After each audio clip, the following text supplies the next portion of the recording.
Today's podcast is brought to you by Audible. Get a free audiobook download and a 30-day free trial at www.audibletrial.com/Home Impodcast. Over 180,000 titles to choose from your iPhone, Android, Kindle, or MP3 player. Thanks, Audible, and let's get into the episode. Lions just recovered a fumble. Bits of wisdom. It's Harry Houdini, I'm pretty sure. That's when it kind of becomes Home Improvement After Dark. I guess that leaves us at the question of the week. Very good. I don't know if you noticed, Jordan, but a really cool aerial shot of the table. Reasonably funny. User review.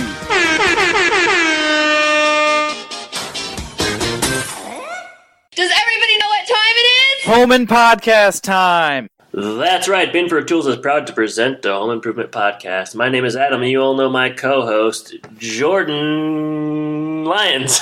Yeah. That delay there is kind of a nutshell of what's been happening pre-show. We cannot figure out how to get the show started. We cannot figure out nicknames. It's been a struggle. I was trying to come up with a nickname, and I just figured if I held the long enough, I'd come up with something. I didn't. But Jordan, it's just a lot of ends. Happy National Sandwich Day. It is? Wow. Yeah. Is this similar to National Donut Day, where we always like to celebrate it together? Do not bother me on the work site. How you doing What's this morning, your favorite Jordan? sandwich, Adam? My favorite sandwich? Oh, man. I really, to be honest, Are you a Subway guy? No. I like them all. I think... Wait, no, but you like them all. I mean, I like all types of sandwiches. If I'm going to get a sandwich, like Subway would be... I OD'd on Subway when I was in grad school, because it was just really close to the office that I was in. So I would just walk over with a pal and get Subway 2-3 times a week. Then people would find you outside, eyes glazed over, and it was... Mm-hmm. Yeah, an actual overdose. No, yeah. I actually, I know that they do podcast sponsorship, and maybe this will lead to them covering us. But Jersey Mike's, ooh, I got an email this morning. I'm a preferred Jersey Mike's club member. Yeah, I know, pretty cool. And they're offering $2 off every sandwich today, so I might pop over there for lunchtime. That's pretty good. I think we should. I'm gonna reach out to Jersey Mike's after this episode and see if you might as well. There's one right next to me too, so you should pop over there too. Do you like Jersey Mike's? I've only had it once, and it was okay. It's really good. Maybe you got to try it again.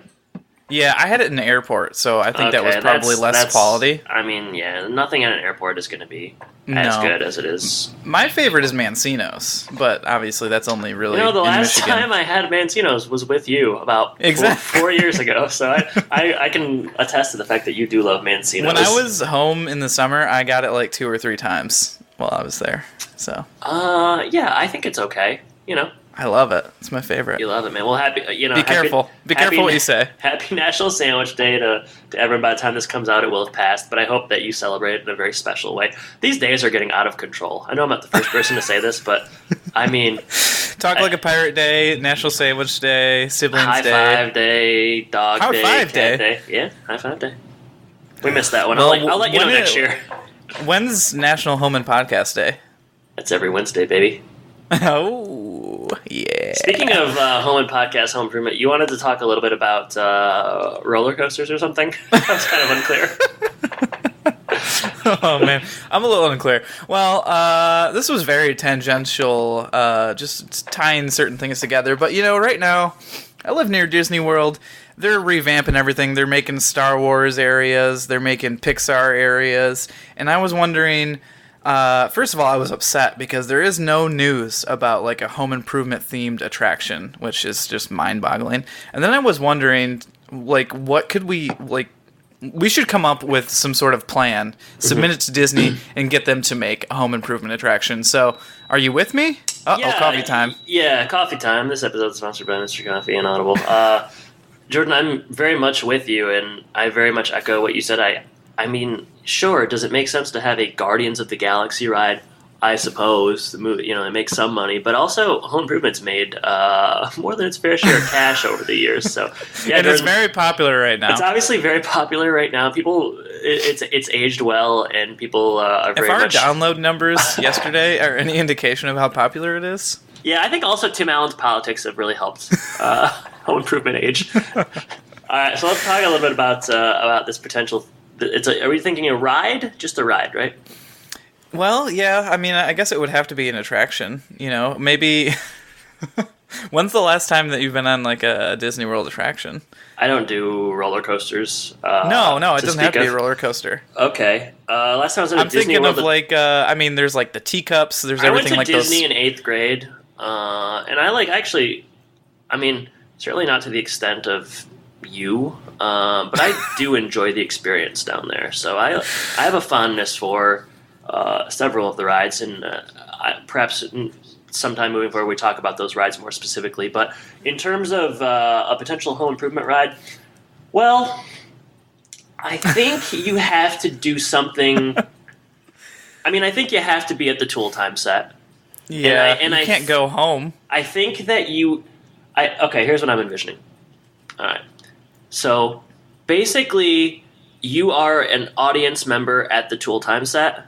So it's a little bit like, I don't know, is that Carousel of Progress? I don't know what it is. Yeah, I love Carousel of Progress. Yeah, so like you're sitting there in the audience, and let's say it's a little bit like Carousel of Progress, basically in that you're sitting in the audience, so it's really not that much like that. But it's also a little bit like one of those Universal Studios makeup shows. So basically, you got a fake. Maybe you get the real Tim Allen and the real Richard Karn. I doubt it. You get a fake Richard Karn, fake Tim Allen, and they're basically like reenacting an episode of Tool Time. But there's a lot of like Tim's getting thrown up against walls and electrocuting himself and gluing himself to tables, and it's kind of like a stunt spectacular. That's what I'm offering. That's kind of similar to what I'm thinking, but I'm thinking more of a similar a coaster thing where like the premise is maybe Al's out sick or they're trying to do like some sort of internship program, so they bring alongside another person who's going to audition to be on the show, and they do like a test show, and you're basically trying to avoid all of Tim's disasters. So like you were saying, there's an electrocution or like he drops some giant, I don't know, knife and you have to try to avoid it. But you're not really doing this. You're doing this as you go through a roller coaster. Okay, interesting. So like you almost get hit by something or like you have to do a corkscrew or something to get out of the way or something of that nature. Okay, I would like to add a wrinkle to mine where we actually bring people out of the studio audience and they help out with the various Tool Time stunts. Yeah. I like that. I think we've got 2 home improvement attractions. Is there anything we can do that would incorporate the family, though? I don't know. I guess if it's a roller coaster, you could. You can just kind of have it go through like the house and the fence and stuff. Well, yeah. Tim takes you home for dinner too. Oh wow! Buy me dinner first, Tim. I don't know. Well, and obviously, so you get to eat with the whole Taylor family. This wasn't going to be perfect, but I think we got pretty close. Yeah. With no background like research, we did all right. So yeah, we made this. We did do a lot of background research though on this upcoming episode, which is Too Many Cooks. Episode 68 is going to be Too Many Cooks. I wouldn't say I did a lot by any means. Well, we've done more than the general population. That's true. Yeah, Too Many Cooks. Yes. All right.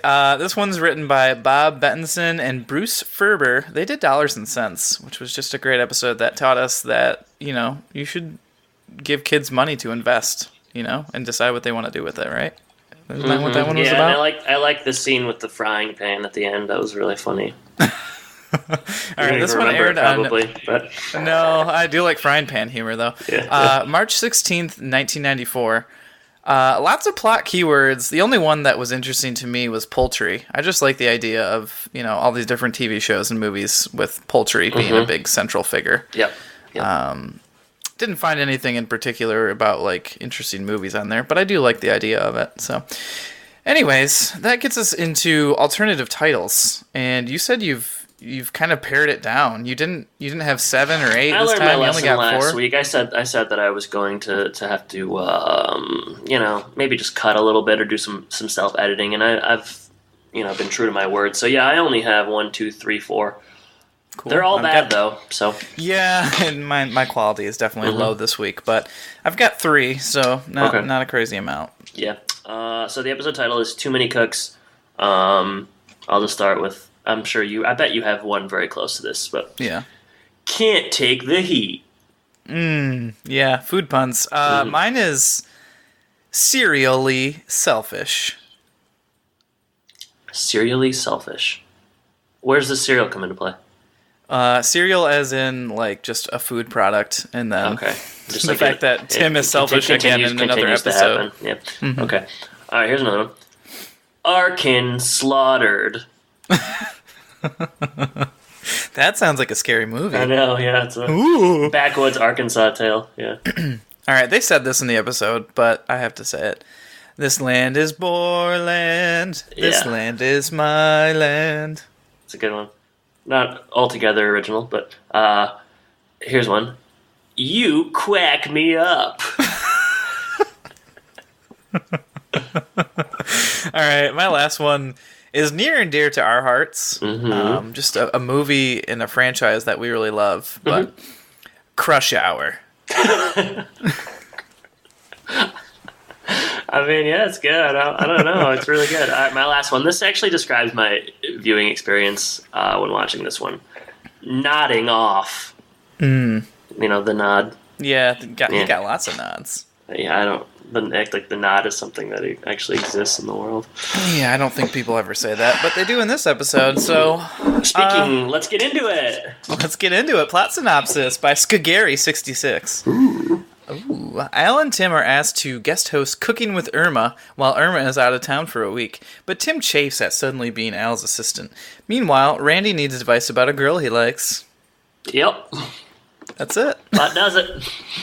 Good job, Skagary. Yes, thank you, Skagary.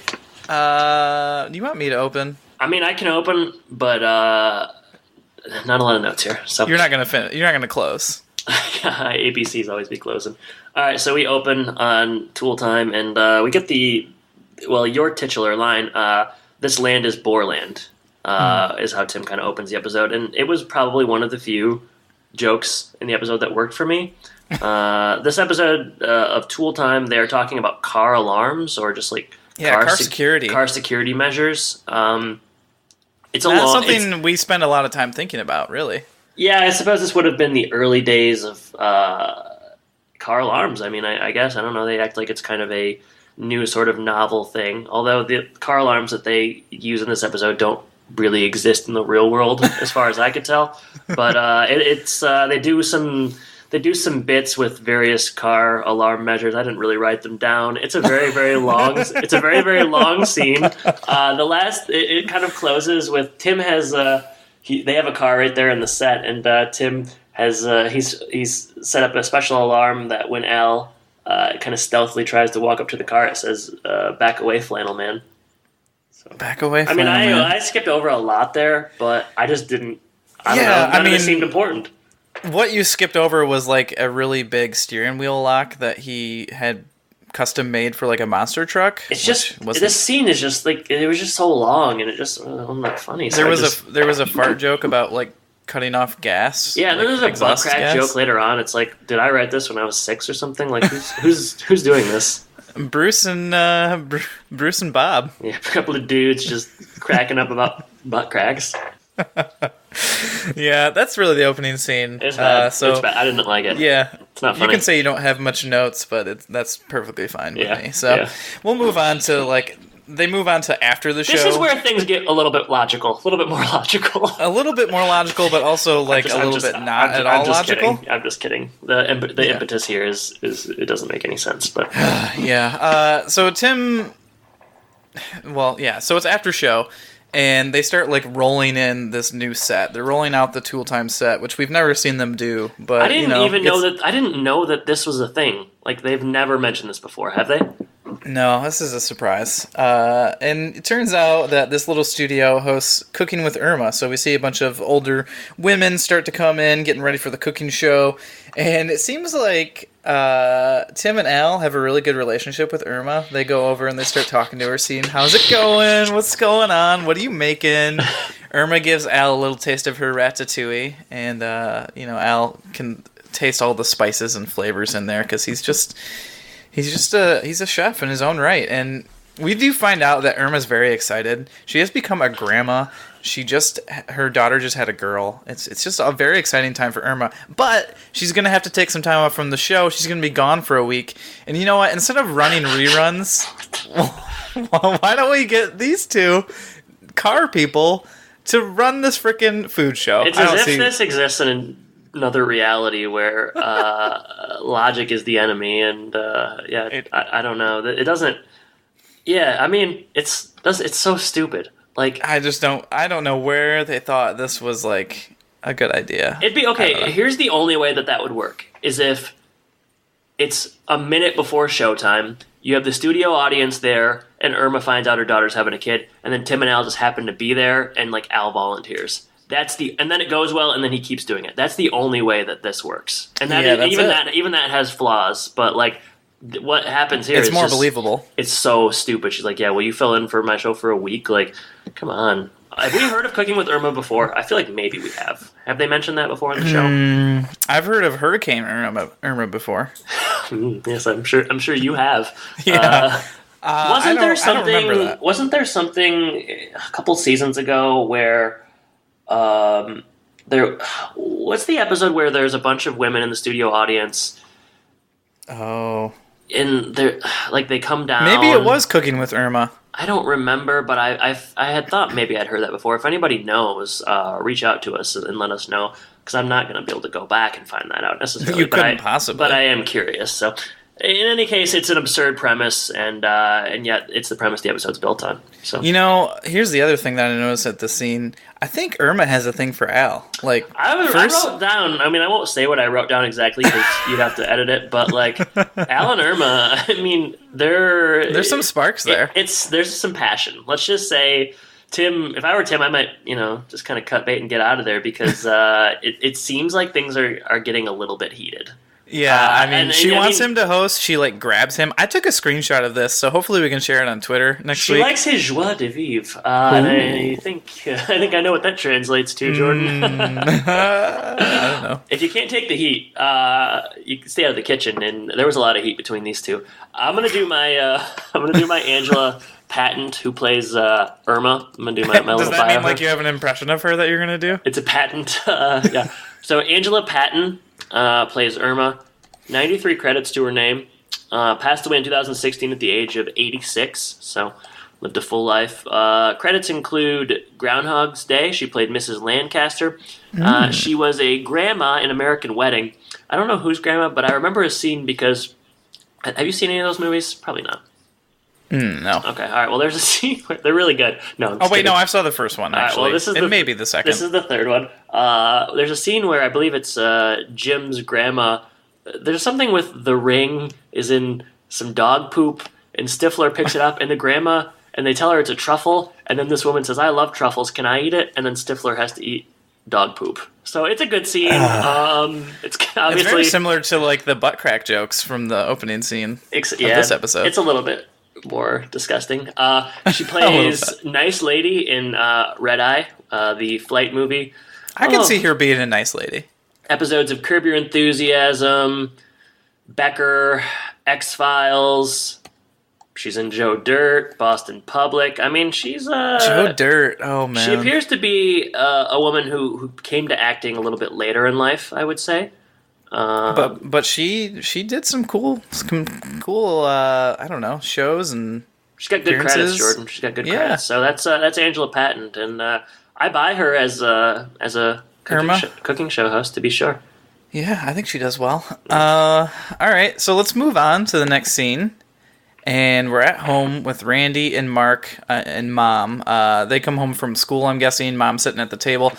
This is maybe my favorite scene of the episode. They got classes, our class pictures came in. And Mark, it turns out, is a little Asian girl, which to me sounds like a new Netflix series or something. Little Asian girl? Yeah, Mark is a little Asian girl. Oh, sure, yeah. It can compete with like Transparent or some of the Amazon series, but yeah. So he initially points out like I'm here, third from the left or whatever, and it's actually a little Asian girl. Mm-hmm. He's on the other side, but Randy starts to show he feels like a dork. And you know why he feels like a dork? Because he's been staring at his crush the whole time, and that's Beth. It's crush hour at the Taylor house. Yeah, it sure is. No Jackie Chan though. I wish. No problem. Just crush hour. I was just waiting for Juntao to walk in and really cause some trouble. And then Brad came in and said, "Y'all got any eel?" And Jill says, "Sure." Sure. Yeah, it was quite the episode. And then Chris Tucker comes in and he's like, "Don't ever touch my radio." I mean, we are not Brett Ratner advocates, though, so to get that out of your head. Just to go that way. We were just talking about how it's a dangerous time to like Hollywood. So. Yeah. All right, so, he does like Beth, and his friend Jeremy says, you should ask her to go steady, which made me laugh because, like... It doesn't mean anything when you're young, you know? Also, like, who says go steady? People in TV shows only, I would say. Or, the writers of the show were probably 50-year-old men, and maybe that was, what was said when they were young, but, yeah, even in the 90s, that's not popular slang. No. So, there's only one problem with this idea that Jeremy has, though. He's never talked to her, which is... this is very realistic, as you said. This is exactly what kids in 5th or 6th grade do. Like, they have a crush on a girl, but they won't say anything. They use a third party to, ask the person out. And, yeah. Yeah. Jill says to start with hello, which is a really good idea. And then Randy starts to practice. I really like this part. Yeah, well, you know what it really reminded me? I mean, he's obviously, he's... did the voice, but this is very much sounding like Simba in Lion King at this time. I don't know, this must have, I would think that we are in the same year as the Lion King, maybe not the 94, maybe not the debut, but the recording. And as he's kind of running through these lines, I was thinking man, really, really reminding me of the Simba voice. Yeah, and that is his voice, so it makes sense. Yeah, and it's the same. I think it is the same year, 94. Yeah, so. I definitely agree with you there. He starts freaking out while he's practicing. He's saying hi Beth, and he can't figure out how to do it. Hi Beth. Hi Beth. Hi Beth. Hi Beth. And then Jill says, "All right, practice with me. Tell me I'm pretty." And he says, "Are you Mom or are you Beth?" And she says, "Does it matter?" Yeah. I thought that was good too. Yeah, I didn't like this one as much as you did. So that's why I'm just kind of staying silent. It was okay. It was only okay. Yeah. Well, hey, I mean, if you don't think this part is good, you're definitely not going to like the rest of the episode. Yep, you're not wrong. All right, let's get back to cooking. I'll let you take this. Sure. I know how much you like to cook. I gotta find where we're at. I was just really taken with what you were saying. All right, so we are backstage at the not the Tool Time set, at the Cooking with Irma set, and Al is getting prepared. He's wearing a full chef costume. He's got the white hat. He's got the white outfit. Tim is wearing an apron that says "You kill him, we grill him," and he's got a lion's chef's hat, which is cool. It's a pretty cool hat. Yeah, I'd wear that. Al can immediately kind of tell that Tim's not taking it real seriously. Also, we should note that in the earlier scene with Irma made it very clear that Al was to be in charge and Tim was to be his assistant, because Al knows how to cook French things and Cajun things, and he's just a connoisseur of comida, for lack of a better term, and Tim for food. yeah, and Tim makes spam casseroles. So we're setting up the dynamic that Tim is to be Al's assistant. So flash forward to where we're at, connoisseur of comida. That's what should have been your title. I know, it just came to me in the moment. All right, so it's really weird. I mean, this is really where the trouble starts, as if it hasn't already started. But, the episode starts... Talking about Heidi introing? Yeah, I mean, Heidi is there, and she has enough time at this point in the show just delivering the Tool Time intro, and she says, does everyone know who's in the kitchen? And it's just so weird. I don't know. The studio audience plays along, though. I mean, barely. I'm just wondering, they probably have a cooking show. They have a tool show. Maybe they have a woodworking show. Maybe they have a gardening show. Does she introduce all of these shows? I mean, if so, this is the first I've heard of it. Does everyone know who's in the kitchen? Yeah, I guess. I don't know. Not really. We thought it was going to be Irma. What do you say? Cooking with Irma? No. We thought it was going to be Irma, but now we find out it's these bozos. All right. Al comes out and introduces Tim, and Al's jokes are just immediately killing. Some of them are okay. A few of them are real bad. Especially the worst one, and I guess that this is being done purposefully to show that they will laugh at anything Al says, but when Al makes a joke of do you think they call it Cajun food because you cook it in a cage? Oh my gosh. Audience goes crazy. I mean, I was about ready to just turn off the episode. Just turn it off. But Tim's making a lot of jokes, although Tim's jokes are worse than usual. So, like, he's not really doing himself any favors, but the audience is not receptive. But they are better than Al's. I will say that. Some of them aren't. Tim makes, he's supposed to be assisting Al. He's just kind of wisecracking. He makes jokes about Oklahoma, Arkansas. A lot of food puns in this episode. Never a good sign for really so anything. Many. They're like, hey, we've got a cooking episode. We've got to figure out as many puns as possible. Yeah, and the scene just kind of continues. It's very awkward. The dynamic isn't working. They do a thing that works once, but they end up doing it probably 6 or 7 times, where Tim tells a bad joke and then they cut to a deadpanned female studio audience. And I mean, I seriously think they do this 6 times in a 90-second scene, and just really gross tiring. Continues on. We get kind of a cool overhead cam, which is like true to a cooking show. Been a long time since you've said that. Yeah, it's showing what's going into the pot. They are making gumbo. And if Gumbo. If you think there's not a Dumbo joke, you're wrong. If you think there's not an Al's mom joke, you're wrong. You're also wrong. Tim eventually, for whatever reason, ends up biting off the head of a pepper. It's very, very hot. He goes to drink water. Al says, drink milk. Or bread. And then he has a bite of bread. Yeah, or bread, and the bread is also jalapeno bread. Things are really going. Real hijinks. Things are really going down the crapper here on Cooking with Irma, and the episode is doing the same. They're going down the drain. Yep. Yeah, Al does give Tim a little bit of his own cooking here at the start too. He gives him a nickname and is kind of trying to turn we've the seen tables this before, a little bit. though. I mean, this is just like the episode where Al hosts Tool Time. Like, although the exact Al, same thing happens at the end. Yeah, although Al is better at cooking, doing the cooking show. That's true. Yeah, that's true. So at least he's got a future after Tool Time ends due to too many accidents or something. All right, so after the show, Al is signing autographs for all of those angry women in the audience, and he keeps making jokes. I don't know exactly what he says chili today, hot tamale, or something like that. So another food pun. And then at the end, Tim and Al are talking about the show. Al says it went really well. They love me. And Tim's like, yeah, I don't think I'm going to come back tomorrow because I have a giant ego and it's not working for me. Except for he doesn't say in that Tim's second part. defense, like, he isn't needed at all. Like, I kind of actually sort of understood that. Like, why? Like, he is just getting in the way. I know that it's probably because Adam, some people say that I just get in the way of you, but I think we both know it's important for both of us to be here. I don't think anybody says that. No, I mean, I know that the episode wants us to think that, like, it's because Tim he just can't handle being, playing the side fiddle or whatever, but, like, second fiddle, not side fiddle, either one. There's the old side fiddle. I am the side fiddle. No, I just thought that, like, maybe there was something to be said for that. Like, he really is just kind of getting in the way. Like, he is only hindering the show. So from that perspective, maybe it wouldn't be the worst thing. But oh well. Yeah, but later on, he's going to be super helpful. Yeah, really helpful. Really, really ends well. So, Al is trying to keep him on the show almost. And then he diagnoses his problem, says, "You're just jealous. You're not the center of attention." And Tim doesn't really see the parallels between, the stuff that he says about his assistant on Tool Time and here. So it's just Tim, he's looking inward, as he often does, I guess. That's what we're to believe. So at home later on, let's get back to the more interesting plot, I guess, if you're going to pick one of the two. And that's Randy trying to get some nods, And at home, Brad and Randy...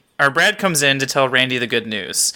It turns out that Beth is mildly interested in Randy, and they have a double date. So I guess Beth is friends with Ashley. That's what we're supposed to believe here. I guess, yeah. Yeah. Maybe, different ages, but they somehow met and they're friends. Maybe they're neighbors or something. I don't know. Yeah, everyone's neighbors in this town. Evidently. Tim and Jill are also in this scene doing a lot of nodding themselves, but I don't really know why. I didn't really take notes why. But Tim gives some bad advice about what Randy should do. He says, talk about yourself. And they move on from that, really. And then the boys leave, and Jill and Tim are there, and they're going to talk about the show. Jill's cooking Al's gumbo, so she watched the show. She thought he was great. Jill agrees with Al's assessment of Tim not liking to be the side fiddle, as you like to say. Tim says, I can't help it. If I'm in front of people, I want to make them laugh. So he's trying to make other people feel good. I don't know if it's also for his attention, but also that. And as they're doing this, they're having this conversation about why it's not working and how it could work.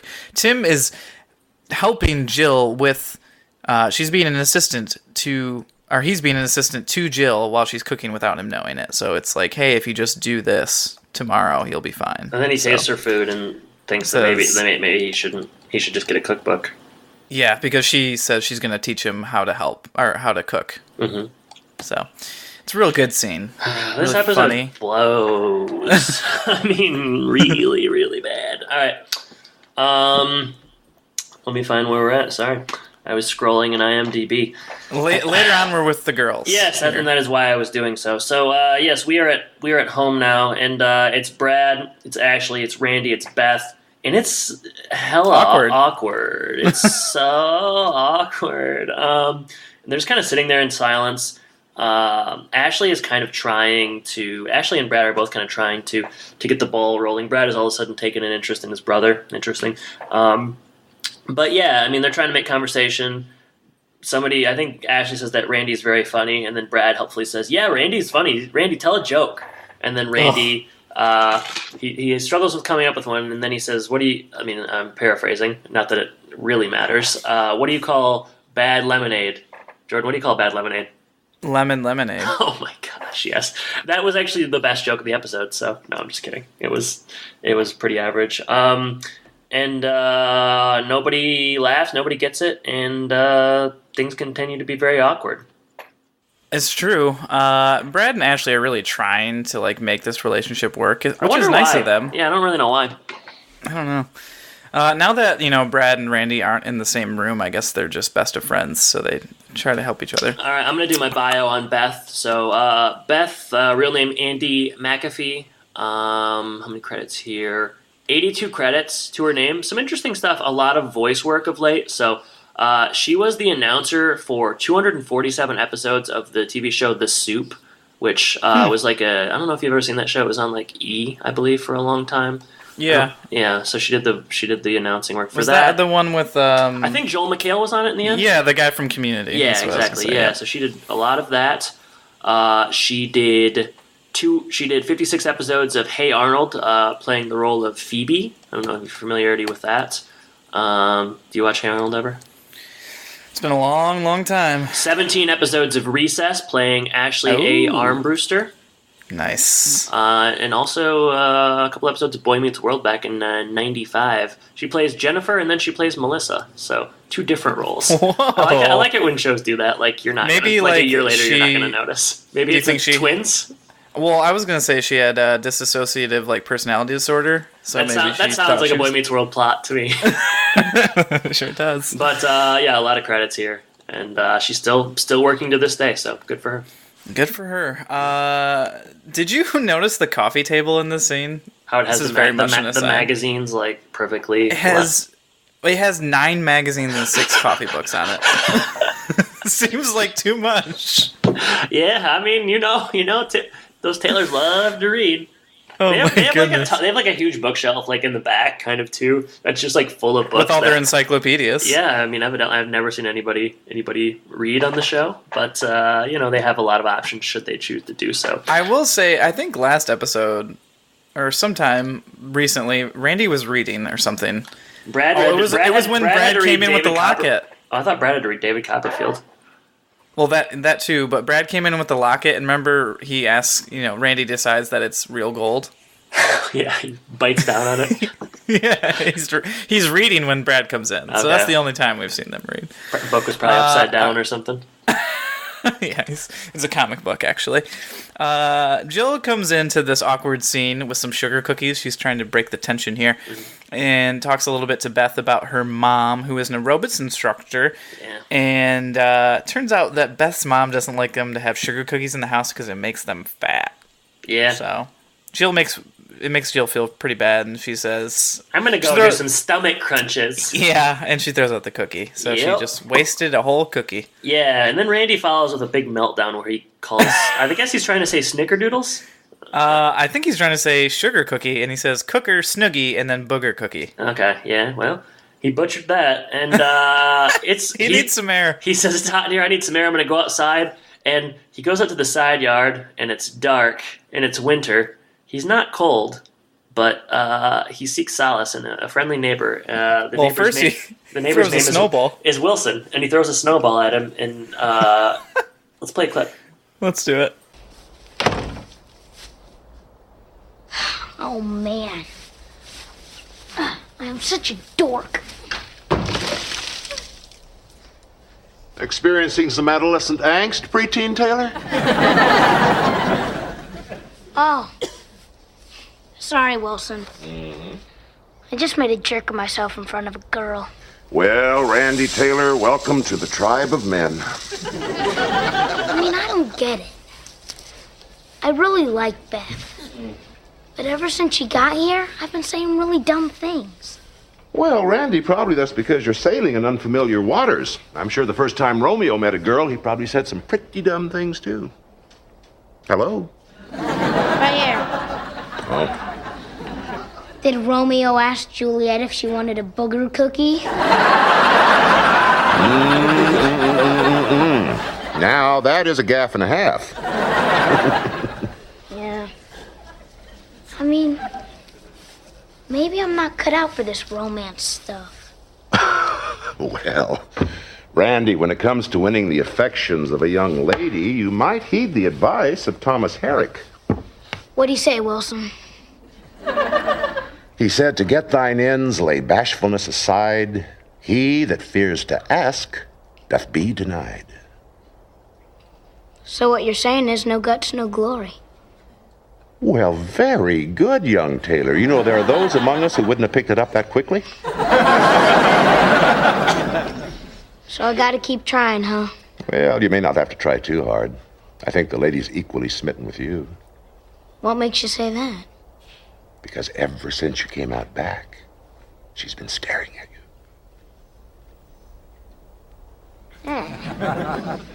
Thanks, Wilson. Hey, what were the first words you said to a girl you had a crush on? I believe they were Heidi-ho good looking. Thanks, Wilson. All right. So we've had Al talk to Wilson. We've had Tim talk to Wilson. We've had Jill talk to Wilson. This time we get Randy talking to Wilson. And Wilson's outside. You know, he is summoned by a snowball being thrown at his house. But he's outside already. He's filling up. What did you say, Adam? What is it? Well, my immediate thought, and I probably will do a screenshot of this, is it looked like he was holding just a massive bong. Just a huge marijuana bong. He's actually holding a bird feeder, but I tell you what, you catch it from a certain angle, and you know what you know about Wilson in terms of his philosophical ideas and his general desire to stay at home and not really do anything, and it kind of made sense to me, but it was a bird feeder. It was a bird feeder. Randy pokes his eye through a hole in the fence, and Wilson says, you know, it's inexperience. Romeo wasn't Romeo right away. You know, he wasn't Romeo and Juliet, the Romeo that we know and love. And Randy, you know, he's just like, you know what? I'm just not cut out for romance. This is it. I'm gonna be like you, Wilson. I'm just gonna live by myself, and you know, whatever. But Wilson, you know, he's got some wisdom, and he's gonna bestow it on young Randy here. And he quotes somebody. I don't remember what he says, but Randy paraphrases it immediately. He knows what it means. He says, "No guts, no glory." And so we get the difference between him and his father there.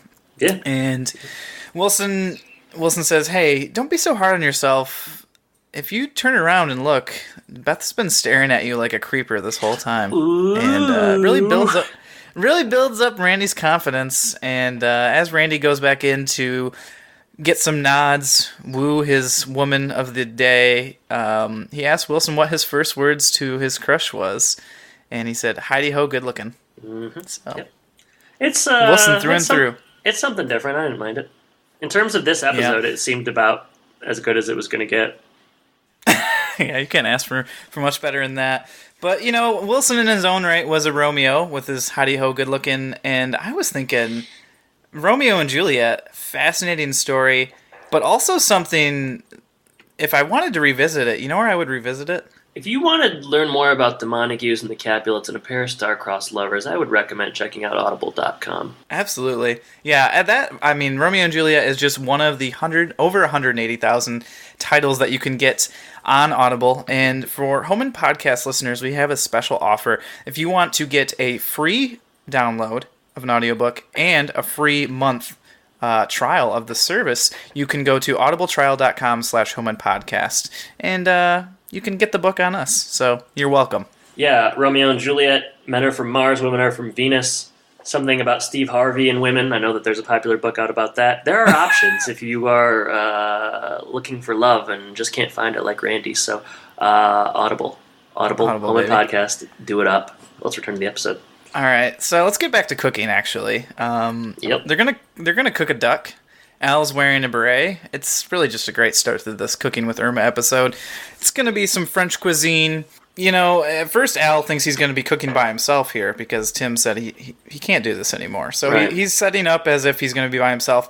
But Tim shows up shortly after the show starts. I like that he just walks on camera. I know. It's a real fly-by-night operation, cooking with Irma. Does everybody know who's in the kitchen? Yeah, they didn't do that the second.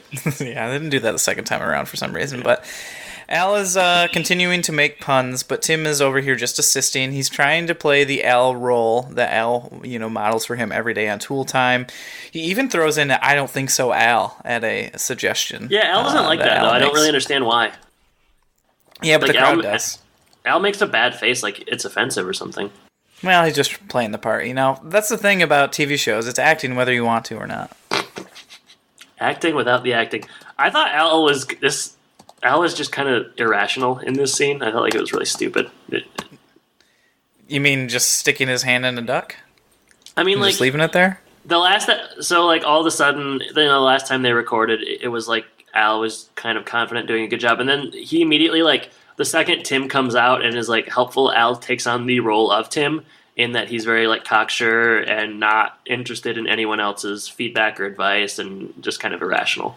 I think he's just flustered because he wasn't expecting Tim to be there, and then all of a sudden, now he's got an audible. He's got an audible here. Yeah, and a different type of audible. / Home Podcast.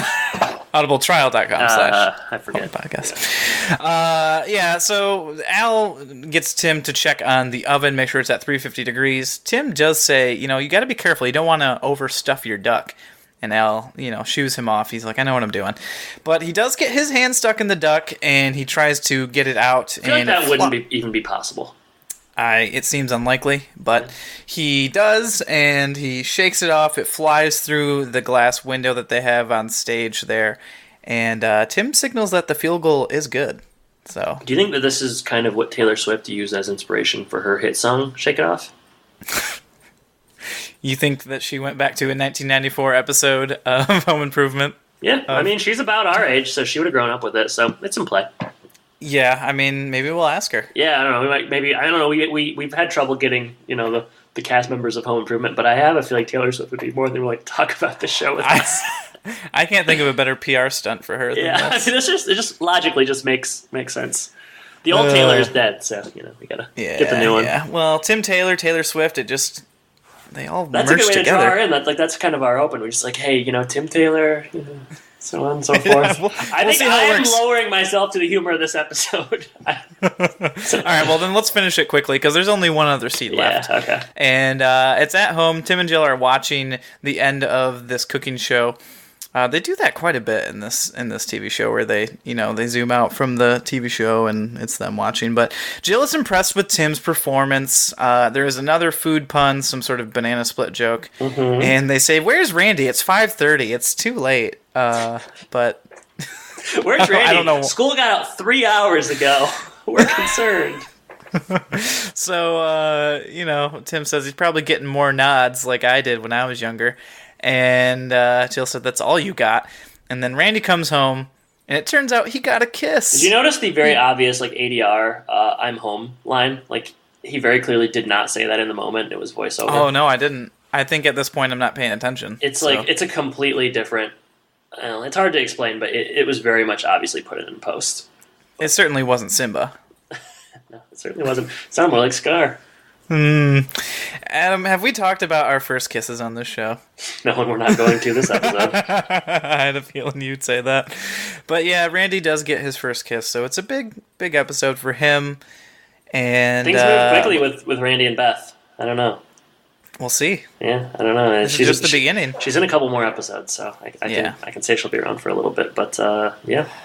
All right, So. and that's the last scene of the episode. There's some outtakes that we don't really want to talk about. So that is episode 68. Roll credits, fade to black, Too Many Cooks. Too Many Cooks. Did you ever watch that the video a couple years ago? The Too Many Cooks video that was like pretty popular. I don't think so. It's really, really weird. It was like an Adult Swim short, and it's like a fake intro for a 90s sitcom, and the sitcom's called Too Many Cooks, but like they keep like heightening the intro sequence and like introducing new characters, and it just gets crazier and crazier. You should actually maybe watch it. It's pretty funny. All right, I'll look that up after this. So let's just talk about that. I'd rather talk about that than this episode. Well, unfortunately, that's not what we're here for on Home Impodcast. So, I know. Adam, I think this might be one of your very favorite episodes that we've ever covered. I didn't realize so I'll let you go first. How much I disliked it until we started talking about it, as is often the case. Okay, highs. The Randy Wilson fence segment was something we haven't seen before, which I thought worked. And there are very few things in this show that we get that are new in a given week, so I appreciated that. Otherwise, I found the foundation of this episode that it was built on to be very flimsy. The idea that Irma would ask these guys to fill in was quite stupid. I thought the jokes were very, very poor. I didn't really find myself laughing to speak of. I thought Tim was kind of annoying. He was trying too hard to be funny, and the writing was just throwing in too many bad one-liners. The Randy stuff is fine, I guess, although it didn't do a lot for me. I was just like, I don't know, I just was very, very bored. I don't really even have a lot to say in terms of negative. All of it was very, very dull. I didn't enjoy it. I didn't really like how any of the characters acted. Not a good one for me. Yeah, I would agree with a lot of what you said. The only things that were really good in this episode to me were like Randy. I think he continues to be a really good actor for a kid. And I did enjoy like a couple of the scenes that he was in, the fence scene that he was in. So many cooking puns, it's just ridiculous. You just can't possibly put that many puns in an episode and expect it to actually be good, I guess. And yeah, we've done the selfish Tim thing at least once, maybe multiple times before, so it's kind of sad to see that recycled. But even like I said this earlier, but this is, it's a little bit different, but it's too much like the episode where Al hosts Tool Time.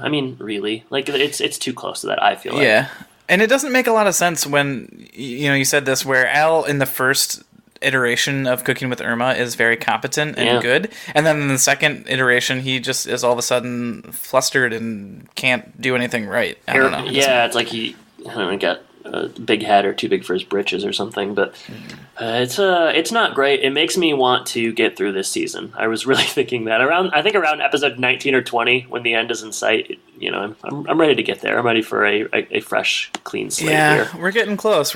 There was a lot of good our season early 3 on, episodes too. Early, like the first 10, I thought like this. Oh man, this is so much better than season 2. These are great. But I think you watch these 25 episode seasons, and it really is a vote in favor of the current kind of structure of 12, 13 episodes, or 15 even. Because I don't know, they just some of these they just don't have anything to say, and this kind of felt like that to me. But yeah. Yep. So not either of our favorite episode, but you'll get that every once in a while. This may make my bottom 3 of the season. I don't know. Could. I feel like there's a lot of them in play lately. But. We'll get there soon enough. We only got a few more episodes left for the season, like you said. So, with that, we'll move on to Sean's social media corner. We love to hear from you. We really do.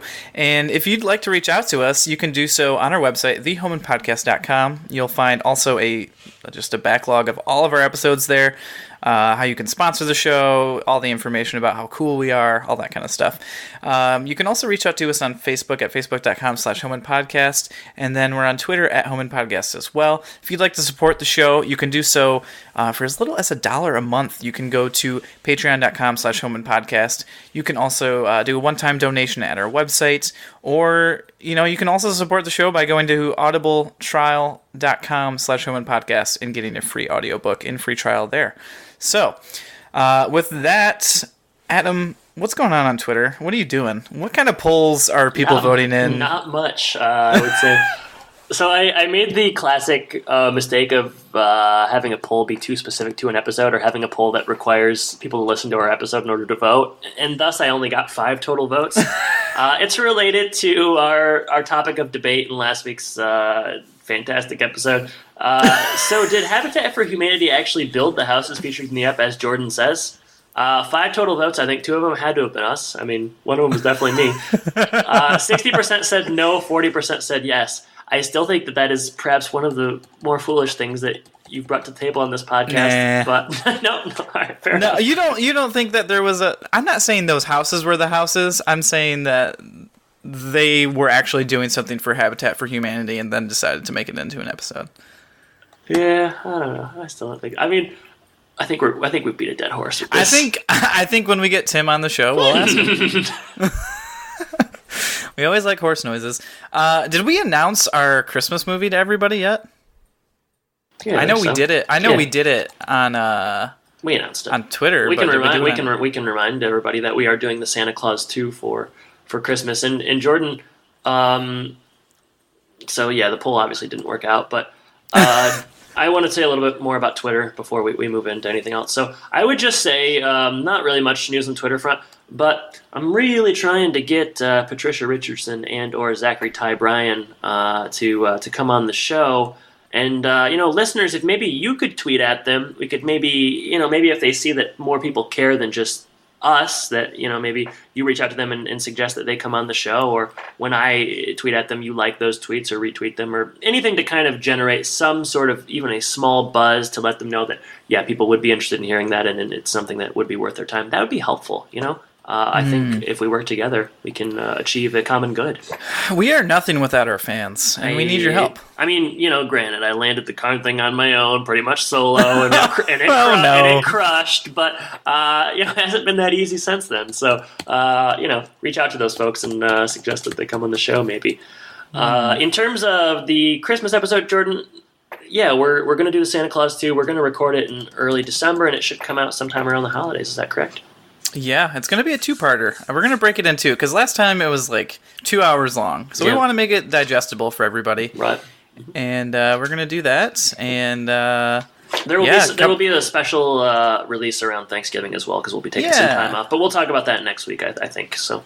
Yeah, we won't get to that now. And the video game, or not the video game, and the board game, that continues to be something we're thinking about. We've worked out some logistics, so look for that sometime. Absolutely. And we can talk about the giveaway as well for the Tim Allen bestseller, Don't Stand Too Close to a Naked Man. Right, that's coming up next week too, right? Yeah, so we'll talk about that next week. Big times ahead. Big times. Big times. Lots of stuff coming down the pipeline. Yep. No mail this week, but it is my turn for the question of the week. Let's do it. All right, Adam. As you can imagine, an episode called Too Many Cooks has a lot of cooking going on. And I know that you like watching cooking shows. I know that you're a decent cook yourself. I want to know... You're generous. I want to know, what's your favorite cooking show? Oh, my favorite cooking show? Yeah. I mean, I only really like the Great British Baking Show. I'm not... I think... Tell me about the Great British, not American. Oh boy, sorry about that. There was a Great American version, but it wasn't as good. Great British Baking Show it's on Netflix. I really would recommend it. There's a couple series. I've watched a couple episodes. Series, actually, as the Brits call it. Essentially, they gather I don't know if it's 10 bakers, and they are staying at this castle kind of area, and they bake in this big tent, and they're given 3 tasks throughout, like 3 different baking tasks throughout an episode. And they'll, like, after every task, like, they'll put the all of the various dishes up there, and they'll, like, rank them. And then at the end of every episode, the 2 guests, Paul Hollywood, and his real name is Paul Hollywood, which is hilarious. And I can't remember the woman's name, and she's so good. Oh, what's her name? I need to look it up. She's older, right? She's older, but she is Mary Berry and Paul Hollywood. She's dynamite. She's great. She's very, very cool. She reminds me of like a Kennedy in her just general class and demeanor. And yeah, every week they vote somebody off and they bake cool things, and they have like sometimes they have to emulate dishes that have been shown to them. Sometimes they are given, like they're told, like you just have to make like a tart, or you have to make a pie or a cake, or obviously more specific things than that. And then the last challenge of every episode, they do like a showstopper where it's supposed to be like this magnificent thing. And yeah, it's really cool. I'm actually probably more interested in baking than I am in cooking. But yeah, it's a great show. Well, it tastes sweeter. 10 out of 10. How much do you like? At the start when they like do their little bake-offs and that woman's like 3, 2, 1 bake. You know what? Here's the thing. It took a long time for me to get used to the two co-hosts there. I think at first I thought I could really do without these ladies, but you know they kind of grew on me. So yeah, but like at first I was very much like, okay, this show does not need them. Their humor is not for me. But I kind of started to like them. But yeah, in the beginning, give it time. They seem very obnoxious. Yeah. Yeah, the first time I heard that, I didn't like it, but then I come to love it because I've probably seen 2 or 3 episodes. Yeah. So I was like, they actually replaced those hosts relatively recently, and bummer. It was pretty controversial. So it's a show about cooking and controversy. Yeah, well, baking and backstabbing. What about you, Jordan? All right, I have a couple that come to mind. Wow. We do watch quite a few cooking shows. There's a great channel that we get down here over our like antenna thing that we have, and it's like a PBS affiliate. It's called Create TV. Yeah, they've got lots of different. I have that too. Go ahead. I just was gonna say I have that too. Yeah. Oh, they have lots of different cuisines on there. I really like Patty's Mexican Table because not only is it just a great. It's called Patty's Mexican Table? Yeah, what else do you want? I didn't grow up having a lot of Mexican cuisine. The cuisine that we had at our house was good, delicious, but Mexican was not something we got into very much. So there's a lot of different dishes there that I never tried. And being down in Florida, there's a ton down here now. Right. So that always gives me something new. Also, I do enjoy Pioneer Woman. I mean, I don't know any of these shows you're talking about, but they sound cool. Delicious, good old-fashioned comfort food. Oh, yeah. And she's not afraid to use some sugar, butter, and the good stuff. So I think the best one, even Martha Stewart, she's throwing a lot of butter in her stuff, and I think that's what makes it taste good. That's good. You know? Yeah, I just tried a Pioneer Woman crock-pot pulled pork recipe. So good, I made it twice in a week and a half. So it was good. Perhaps too much even, but it speaks to the quality of that pulled pork. I ate a lot of it, not so much the people around here, though. Hey, you know what? Gotta please yourself, right? You know what pleases me? Home Improvement. Another episode of Home Improvement. Yeah, me too, obviously. It's been a really good 2 weeks in a row for episodes, so I'm pretty excited to see where the next one takes us. Next one's going to be, it was the best of Tim's, it was the worst of Tim's. Man, I just want to get to the one where Randy, catfishes a woman online. That's really what I'm waiting for, and I think it's coming up. So. Is that this season or next season? Yeah, it's Reality Bites. It's going to be great. It's coming up. It's going to be good. So just before we head out, a reminder, if you want to have an awesome audiobook experience, you can get a 30-day free trial and a free audiobook at audibletrial.com/Home Impodcast. Adam, take us out. You already said what we're covering next week, so I guess what I should be saying is thank you for listening. Jordan, thank you for joining me. And I guess I should also be saying take care. Take care, everybody.